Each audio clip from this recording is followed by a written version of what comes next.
Senator Eichorn. Next members will be Senate File 793. You might want to go to the computer, that way you can go through your slides. You want to sign in while I talk about it.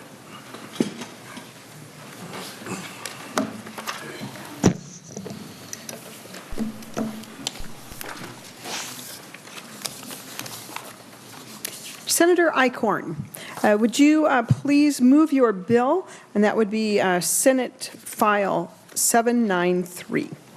Yes, Madam Chair, I would move that Senate File 793 be laid over for possible inclusion in your omnibus bill.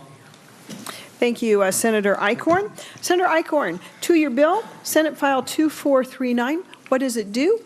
Why is it important? Madam Chair, I have Senate File 793. Oh, I'm sorry, I'm looking at the wrong one.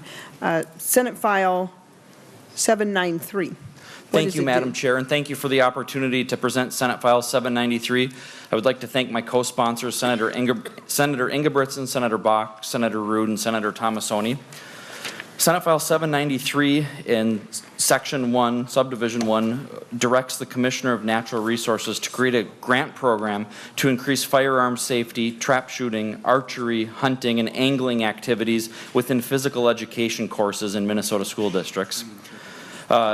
A school district must ensure that the activities funded under the program are consistent with state-required physical education courses. Section B would require the DNR to consult with all of the tribal nations within our state to make sure that the hunting portion of it, we envision that they will be teaching not only hunter safety, but also the culture and heritage of hunting in the state of Minnesota.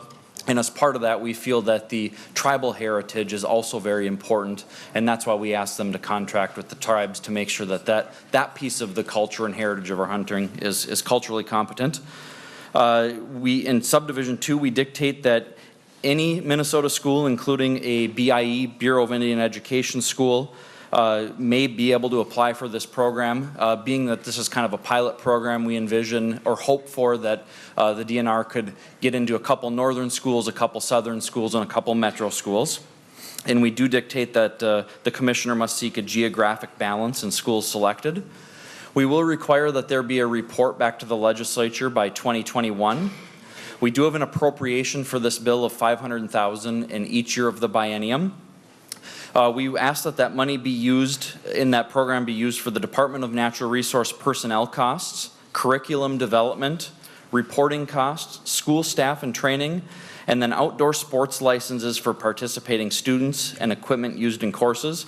For the outdoor sports licenses, one of the things we've heard from the DNR recently in our environment committees is that our licenses and registrations for both hunting and fishing are declining.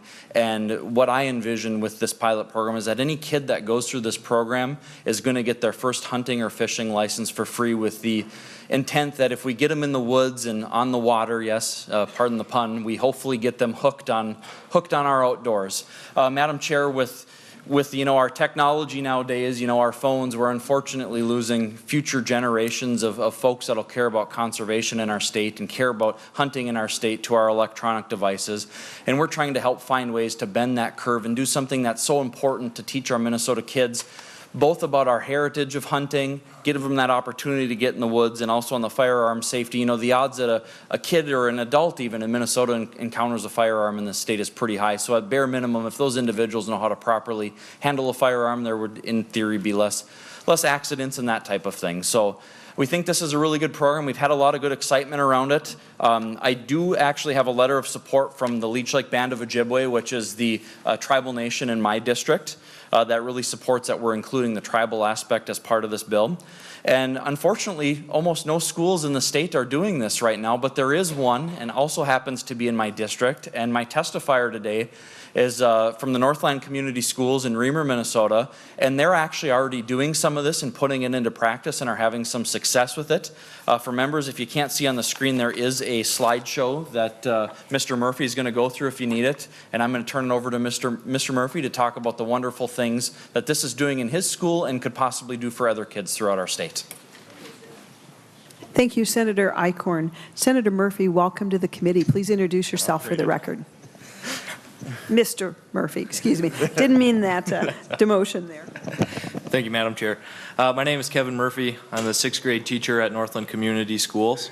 Thank you to the committee for hearing my testimony today. I am testifying in favor of Senator Eichorn's bill, and I will walk you through. I know we don't have a lot of time, but I'll be going through this pretty quickly. See if I can, there we go.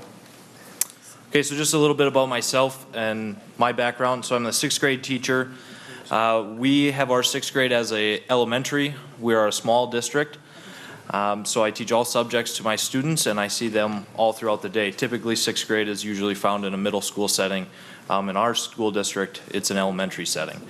I'm a certified youth firearms safety, snowmobile safety, ATV safety instructor.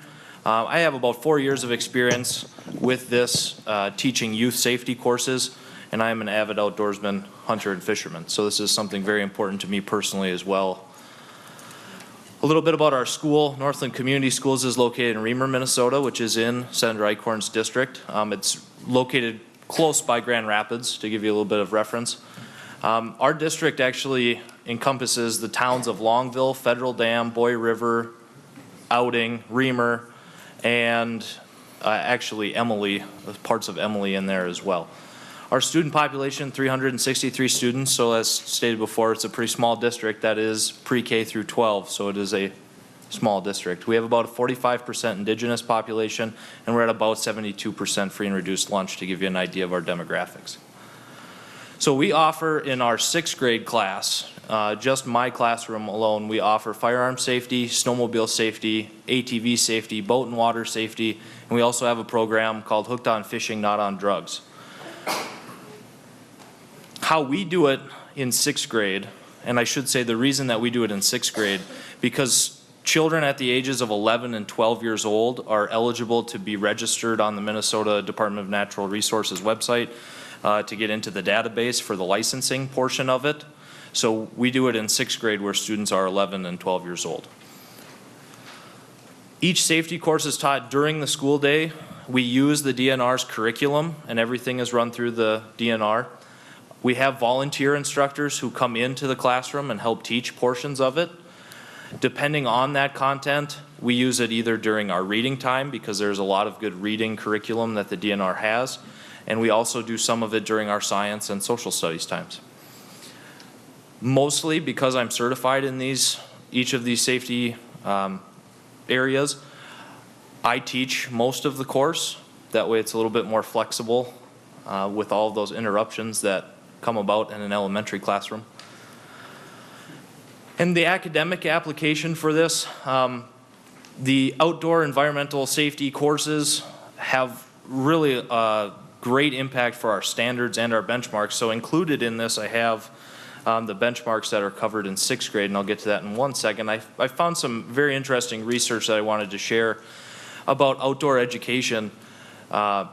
Students who participate in outdoor education have improved attitudes towards the environment and living organisms. So I have really found this in my experience to be quite true. When we go out, we have a school forest at our school, and going outside, the kids just absolutely love it, and they really respect the forest. Just phenomenal opportunities for them. We also see that an education system with a strong foundation in the local culture produces positive effects in all indicators of school success, including test scores. And I think that really, as Senator Eichorn talked about the Leech Lake Tribe of Ojibwe and their letter of support for this, we have, as I stated before, 45% of our students are indigenous and part of the Leech Lake Band of Ojibwe. And that is huge in the local culture. The firearm safety part of it, the hunting aspect of it, the outdoor education is all very, very important as a cultural element. So I'll go through this pretty quickly, and you have this in your packet as well. So these are some benchmarks that the firearm safety class alone hit in 6th grade. So in social studies, you can see there are 4 benchmarks that are covered with firearm safety alone. In science, there's 7 benchmarks.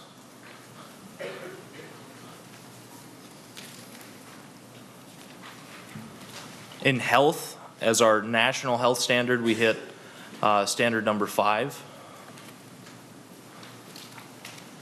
Through reading and language arts, we cover about 4 of these benchmarks.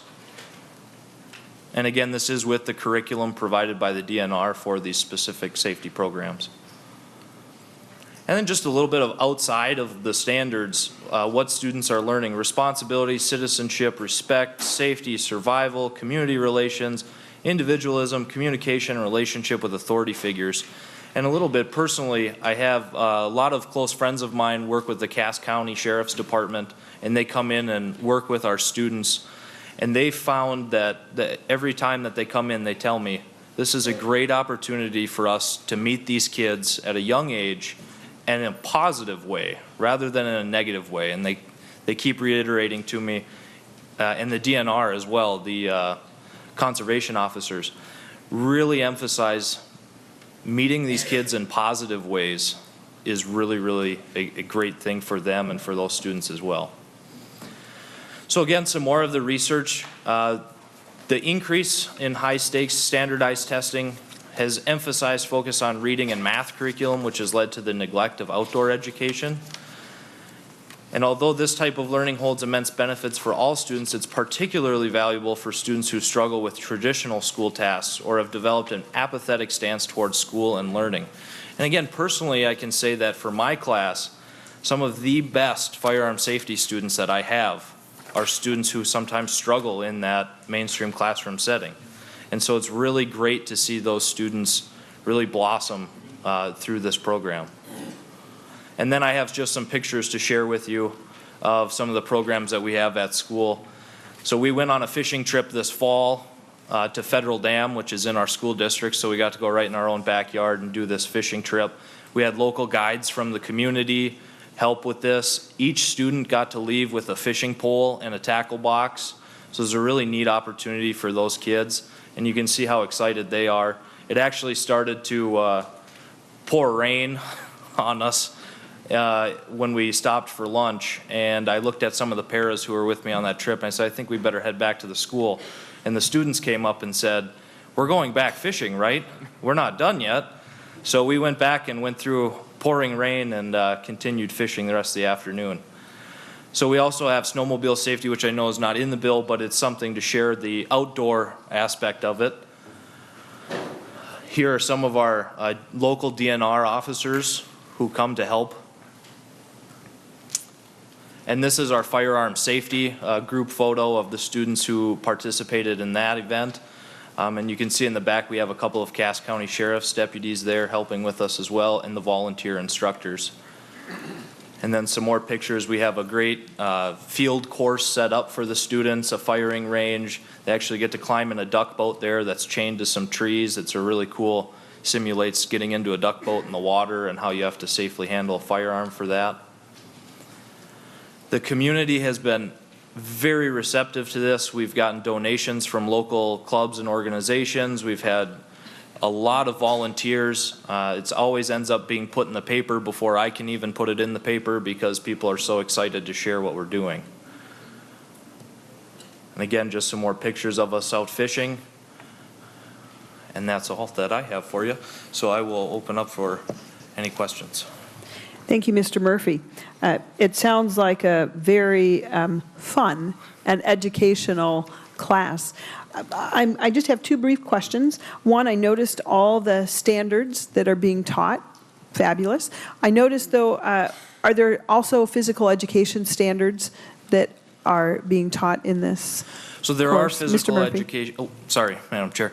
There are some physical education standards that are covered in this. I don't know them exactly because in our school district, our PE teacher takes care of making sure that those benchmarks are taught in physical education, so the students go out to a specialist for that. So just in the classroom, the portion that I teach that I can attest to were those benchmarks that I included. Thank you, Mr. Murphy. And then are all sixth graders able in the Northland Community Schools to participate in this type of really hands-on learning? Mr. Murphy? Madam Chair, yes, every student is able to do this. We have every single student that we have in our sixth grade is able to do this, including any special education students on IEPs where we've had some students where we thought, we're not sure if they're going to be able to do this, and they have excelled at it. It really went well for them, and it was a highlight of their sixth grade year. Thank you, Mr. Murphy. How many sixth grade students are at Northland Community Schools? Currently, Madam Chair, there are 28 students. Thank you. Yes. Thank you very much. Any further comments, members? Senator Eichorn, any final comments? Thank you, Madam Chair, and thank you again for the opportunity to share this bill with you. We've had a lot of really good response from it, both online and talking with other members. We think this is an important step, again, to help get our Minnesota kids away from the TV and get them in the woods and on the water again, to get them hooked on the outdoors and hooked on fishing. And it's an opportunity for us to bend that curve of, the next generation of Minnesotans caring about the outdoors and caring about our culture and heritage of hunting in Minnesota, in addition to the tribal aspect as well. So I appreciate your time today and the opportunity to hear this. Thank you, Madam Chair. Thank you. Senator Eichorn, would you renew your motion that Senate File 793 be laid over for possible inclusion in the omnibus bill? Yes, Madam Chair, I would move that Senate File 793 be laid over for possible inclusion. Thank you, Senator Eichorn. Thank you.